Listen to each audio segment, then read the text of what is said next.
What's going on there, everybody? Hope you're all having a fantastic day today. Now, ladies and gentlemen, the other day, Splitgate put out a video on their official YouTube page, which I thought was absolutely phenomenal, talking about, Splitgate 1, moving into Splitgate 2, and also future things that are coming for Splitgate 2 as well. As always, I'll leave a link to the overall video down in the description of this video.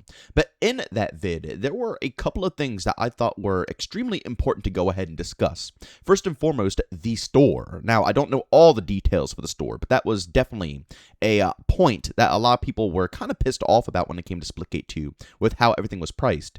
And two, a couple of the brand new maps that are coming into Splitgate 2, they showcase some images and some, not videos, but, short little 5-second segments of, what they look like, how they're acting, and boy, oh my goodness, I am so unbelievably excited for future content for this game, and I think you guys are going to be as well. But ladies and gentlemen, before we go and dive on deep, if you guys are interested in more content like this, don't forget to subscribe and hit the bell. Post twice here, once at 8 a.m. Eastern Time and the second time at 5 p.m. Eastern Time. And also, if you guys are interested in any of my live streams, I do stream Monday through Saturday over on Twitch starting at 1 p.m. Eastern Time. Of course, guys are interested, got a link to the channel in the description of this video. Now, ladies and gentlemen, first and foremost, let's go ahead and talk about the store, and then secondly, we'll talk about the maps. Now, the store was, as I stated, a little bit of a controversial, thing going on within the community. I think we all understood that the game was free to play, so they have to make money some way, somehow. And let's be real, pretty much all free to play games have pretty beefy microtransaction prices.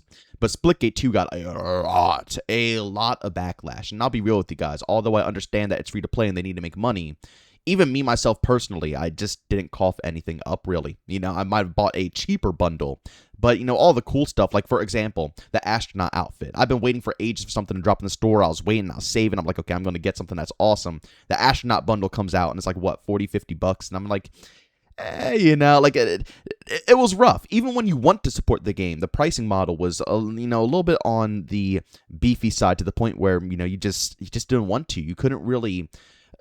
It just couldn't put that money down, knowing that $40 to $50 can practically get you a whole different brand new game experience. Like Arc Raiders, for example, is $40. You know what I'm saying? But 1047 did state that one of the biggest factors behind the scenes when they went back to, beta, and they've been really working hard on the relaunch, they have stated that they've been working on the store a lot here recently. Now, again, I don't know what the pricing model is going to look like.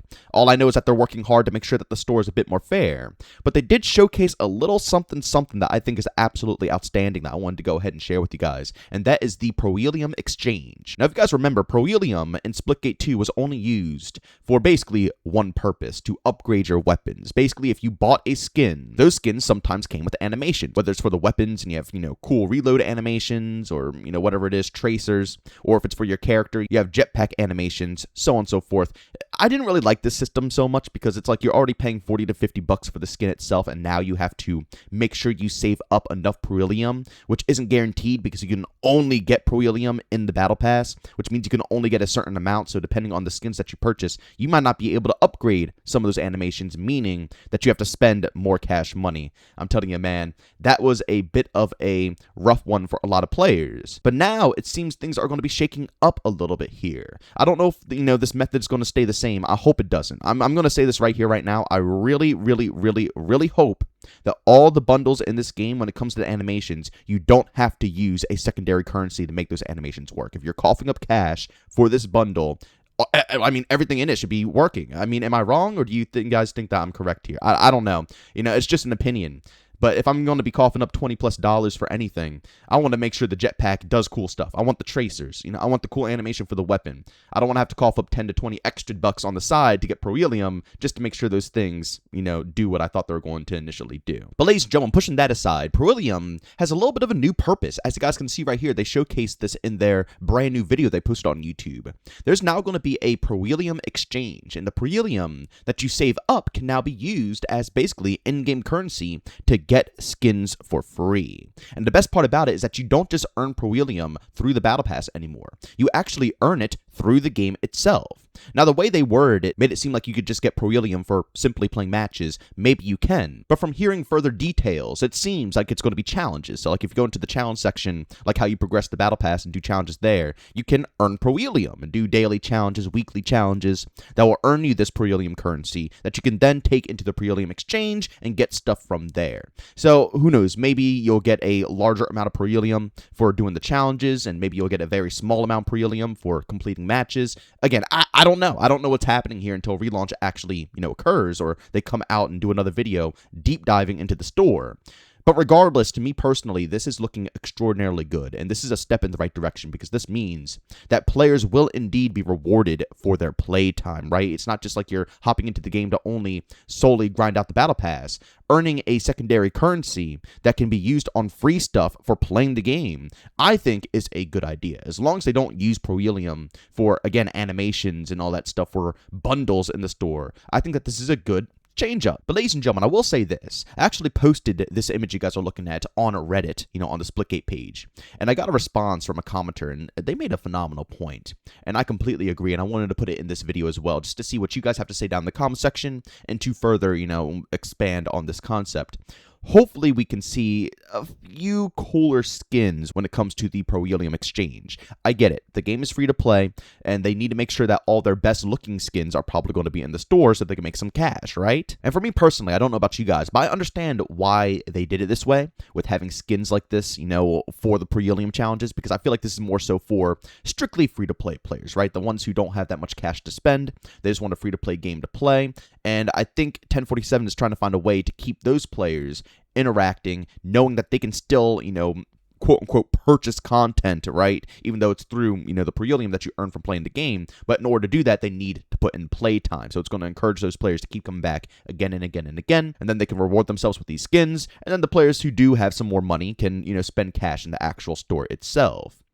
But I just don't want this Proelium exchange to be pointless, if that makes any sense. I just don't want it to be something that people just ignore because all the camos look kind of buns. An idea that I was thinking of is maybe they don't have to have a premium skin with all the best animations and all this cool stuff, but they should have like some semi-premium skins that they might put together, and maybe like once a month. They don't even have to do it like every week or every single day where they add in an amazing skin. They should do like once a month. They'll just put one of these skins out of like I think it's 7 skins showcased here.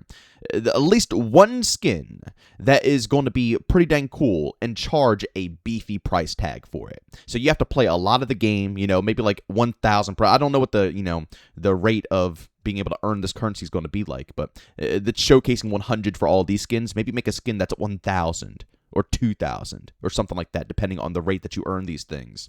And make people work for it. And it'll be one skin that's really dang cool that, will really encourage players to come on back. Because this system, I see what they're trying to do here, and they're trying to get people to get hooked into the cycle.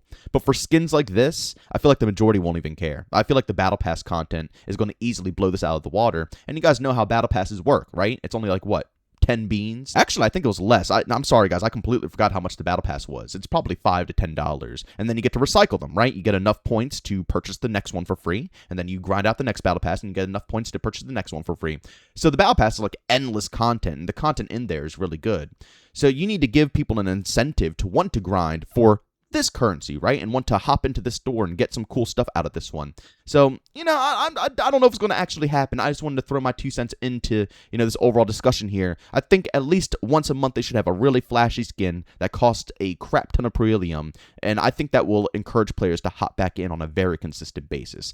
Dare I say, daily. But ladies and gentlemen, with that being said, let's move over to the maps themselves, because if you guys remember, this was a huge one for me, where I said that they can't just relaunch with nothing, right? They can't just go back and say, okay, we fixed up all this stuff, it now plays more like an arena shooter, let's hop back in and that will begin the content process again. No, they need to be working on some maps behind the scenes, so when relaunch comes around, there's plenty of new things to go ahead and mess around with, and they actually delivered. We're getting 5 maps altogether. 3 of them are going to be remasters. As you guys already know, I mentioned this 1,000 times in the past.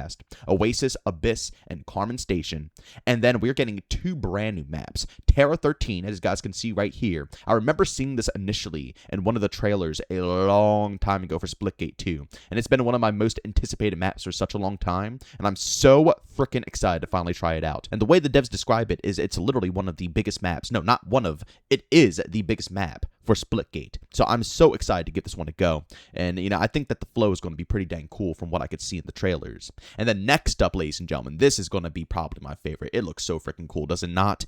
Hammerhead. God, what a cool concept. Who knows? Maybe the layout will be bad, but I don't think there's anything cooler in this world than being on a moving platform like this and being able to, get into engagements. And as you can see, they actually have a little bit of a map preview saying, Hammerhead is an entirely unique Splitgate experience, blending inertia and verticality. The arena is set on a massive Nebraska land crawler driving through the deserts of Mars. Stay on the ground too long and it will leave you behind. Guys, this is a moving platform, ladies and gentlemen.